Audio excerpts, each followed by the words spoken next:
Hey guys, what's happening? How to turn off liquid glass on iPhone. To turn off the liquid glass effect on your iPhone, maybe you're using iOS 26 Plus, you can't fully disable it, but you can significantly reduce it by enabling reduced transparency and increase contrast. So go ahead to the settings to reduce transparency, find accessibility here. Under zoom, you're gonna find display and text size, press it, and just turn on reduce transparency here.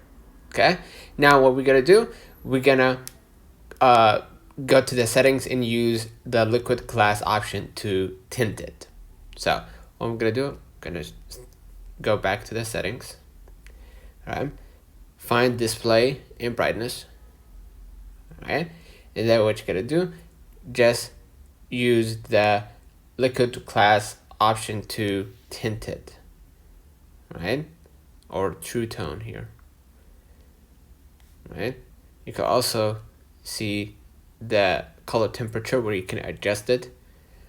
Right, and basically, yeah, that's it. Make sure to have iOS 26 Plus, right, in order to enable that, the liquid glass.